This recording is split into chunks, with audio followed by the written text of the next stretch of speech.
What starts as a normal night shift quickly turns into a nightmare. A mannequin that moves, a corpse that spreads horror, and a radio signal that speaks from beyond.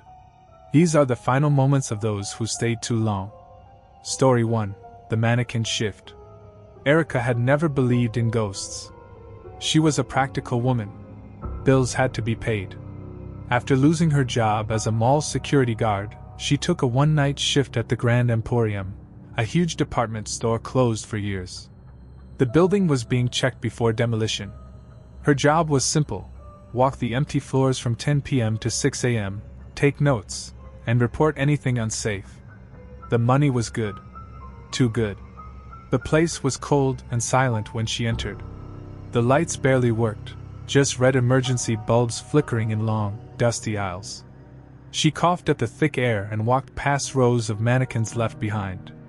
Hundreds of them stood frozen in old clothes, heads tilted, arms raised like they had been caught mid-motion. Her boots echoed loudly across the tiled floor. The first hour went fine. Erica checked off each room on her list. But something didn't feel right. She kept glancing over her shoulder. Once she thought she heard a footstep behind her, but saw nothing. Just those silent, white figures. In the sportswear section, she stopped. One mannequin now stood at the end of the aisle, facing her. Erica stared at it. Hadn't it been turned the other way before? She shook her head. Nerves, she whispered. And bad lighting. But the next time she passed by, its arm was slightly raised. On her third round, the same mannequin was missing its head. It hadn't fallen. It was just gone. She checked the security office for footage. Every screen showed her walking alone. No mannequins moved. But the tapes flickered with static now and then. And for a few seconds at a time, the screens would go completely black. The whispers began around 2 a.m. They came from the air vents and empty hallways. Low, broken voices. Join us. Stay forever. She spun around, flashlight shaking in her hand, but saw nothing. Erica's steps grew faster. She wanted to finish the shift and leave. But the mannequins seemed to know. They were everywhere now, blocking doorways, lining the walls. Some leaned forward. Others had cracked faces or missing limbs. None looked like they did when she started. She tried to run to the exit. At every turn, more mannequins appeared, standing still but too close. One stood just outside the break room. Another at the top of the stairs. Their cold plastic eyes followed her. She reached the central atrium, gasping for breath. The space was wide, once used for seasonal displays. Now it was full of mannequins, clumped together like a silent crowd. In the middle stood the one from the sportswear section. Its face was cracked. One arm was stretched out toward her. Erica backed away, heart pounding. Then she heard the weeping. Soft, hopeless crying. It came from within the mannequins. She looked closer and saw faint shapes inside their hollow bodies. Faces pressed against the inside of the plastic. Mouths open in silent screams. She understood. They weren't mannequins. They were the guards who worked here before. The ones who didn't leave. Their souls trapped. Their bodies frozen. She screamed. The lights went out. Pitch black. She ran, hands stretched out in front of her. She felt plastic fingers brush her arms, her back, her hair. The whispers filled her ears. The crying grew louder. Then everything went silent. Morning. The sun streamed through the broken roof. Dust floated gently in the air. The demolition crew arrived at 7 a.m. They walked through the building, noting weak beams and fallen walls. In the central atrium, they paused.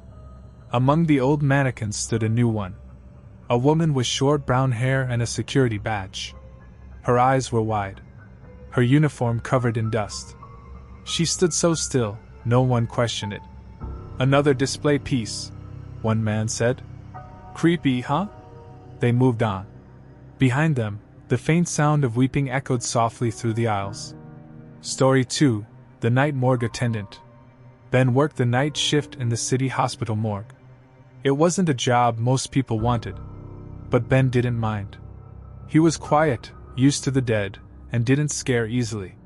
The morgue was cold, dim, and always smelled like bleach mixed with something sweet and rotten underneath. The lights buzzed. The walls hummed from the refrigeration units. It was lonely, but peaceful. Until that night. At 1:43 a.m., a new body arrived, an unidentified male in terrible condition. The tag read, John Doe 47. The paramedics looked disturbed. One of them whispered to Ben. He wasn't found in a normal place. Out near the docks. Alone. Looked like he rotted from the inside out. Ben unzipped the bag. The corpse was bloated and dark, with deep holes across its chest and legs. The skin was stretched thin and oily, almost ready to tear. Flies avoided it. The air turned colder near the drawer where Ben stored it. He shivered as he slid the body in and locked the drawer shut. He returned to his paperwork, trying to ignore the strange chill still clinging to him. Then came the noise. At first, it was soft, like a fingernail dragging across metal. Ben paused, listened, but heard only the hum of the machines. He went back to writing. Thump. A sharp sound echoed through the room. It came from the direction of drawer 7, the one holding John Doe 47. Ben stood uneasy. He walked over and checked the small viewing window on the drawer. Inside, the white sheet twitched. Once. Then again. His heart pounded. Against his better judgment, he unlocked the drawer and pulled it open slowly. The body was still there, lying completely still. But the deep lesions were larger now. Wet. He leaned closer and heard something, a squelching, sticky sound. Like something shifting inside. Ben backed away fast and slammed the drawer shut. At 3:17 a.m., he returned from a quick break and stopped dead in his tracks. There were black, oily tracks across the tile floor. They shimmered in the light and led from drawer 7 toward the autopsy room. He followed them, heart racing. Inside, the room was a mess. Scalpels were scattered. A covered body on the autopsy table had been disturbed. The tracks ended at the table's base. Ben pulled the sheet back. The corpse's stomach was split open. From inside spilled maggots, but not like any he had ever seen. These were huge, shiny, and iridescent, glowing slightly under the harsh lights. They twisted and writhed like a living carpet. Then they moved. They turned toward Ben all at once, thousands of them, and began crawling toward him in a wave of wriggling, wet bodies. Ben screamed and ran. The exit door was blocked. More maggots oozed through the vents, the lights, the cracks in the floor. He turned and bolted into the supply closet, slamming the door shut and jamming a stool under the handle. Silence. Then the skittering began. Tiny legs scraped across the door. Something bumped the vent above his head. He backed into the corner, shaking, flashlight flickering. His breath came in short, fast bursts. Then he felt it. A sharp sting on his ankle. He looked down. One had gotten in. It writhed inside his sock, burrowing into his skin. He cried out and slapped at it, but it was too late. He felt the heat spread through his leg, the soft pulsing of something moving just beneath the skin. Morning. At 7 a.m., the day's shift arrived. The morgue was quiet. Too quiet. Ben's chair was empty. The drawers were all shut, except one. Drawer 7 was wide open. John Doe 47 was gone. No sign of Ben. The only clue was his radio, lying near the autopsy room. It was half covered in a squirming mass of black, shiny maggots. They pulsed like they were breathing, glistening in the light. From the ventilation shaft above, a faint wet squelch echoed. Something moved deep inside the ducts. And then, silence. Story 3, The Last Broadcast. Marcus didn't mind the night shift. In fact, he preferred it. Up on the lonely hilltop, surrounded by woods and wind, the small radio shack of KZP 98.7, the night owl was all his. He played weird old music no one remembered. He sipped cold coffee and took calls from the few night owls who still listened to late radio. It was quiet. Peaceful. Until that night. It started around 2 a.m. Marcus leaned back in his chair, letting an old jazz record spin. Suddenly, the signal cracked. A loud burst of static replaced the music. He adjusted the levels, but the static returned, louder now, layered with strange whispers. He leaned closer to the monitor. In the static, voices overlapped, pleading, crying, sometimes screaming, but not loud enough to make out. He checked the equipment. No sign of damage. Then the calls began. The first one came at 2:13 a.m. A soft voice whispered, "Ring around the rosy." But it was backwards, the child's voice slow and wet, like underwater. Marcus hung up. The next call came just 5 minutes later. An old woman this time.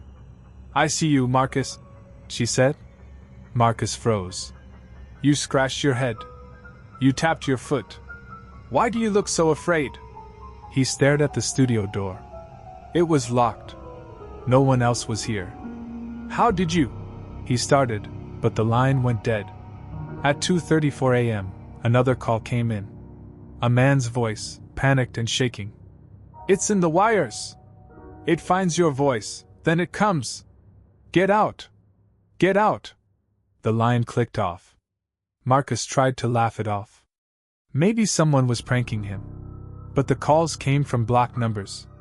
No trace. No signal source. He tried to play music again, but the tapes refused to work. The CDs spun empty or spat out more static. And the whispers grew louder. During a short break, with dead air filling the station, Marcus heard footsteps. Pacing. Out in the reception area. Heavy. Slow. Back and forth. But no one else was here. The outer door was locked from the inside. His heart thudded. He pressed his ear to the studio door. A whisper right behind it. "You're next." The lights flickered. On. Off. On. Then dimmed. The flickering settled into a slow, steady pulse. Like a heartbeat. His equipment lights joined in, blinking in rhythm. He turned to the window. Wind howled outside. But then movement. Figures in the dark. Shapeless shadows shifting just beyond the glass. No eyes. No faces. Just outlines in the pitch-black night. The studio door handle rattled violently. Marcus backed into his chair, hands shaking. Then something worse happened. The microphone turned on by itself. He hadn't touched it. He watched in horror as the red light blinked. A deep, strange voice came out of his mouth, not his own. Calm. Cold. Alien. It spoke names. One after the other. Names Marcus didn't know. Then it gave coordinates. Numbers that didn't make sense. Long strings like star locations. The lights surged, then exploded. Sparks flew. Smoke filled the room. The last thing Marcus saw, just before total darkness, was the shape. Thick. Black. Like tar oozing from the speakers and outlets. Slithering toward him. The radio cut to pure, screaming static. The next morning. At 6:45 a.m., the morning DJ arrived. He knocked on the door. No answer. The door was ice cold, even though it was summer. He forced it open. Inside, the equipment was burned out, fried by some unknown power surge. The room stank of melted plastic, and something old and rotting. Marcus was gone. No signs of a struggle. No blood. Just a greasy smear on the floor, leading toward the central transmitter tower. They searched the woods. The hill. The station. Nothing. Weeks later. Listeners who tune in after midnight say they sometimes hear Marcus's voice in the static. It's soft. Faint. He speaks names. And numbers. Always the same ones. Coordinates that point to empty places in space. Places no human has ever been. And each night the static gets a little louder.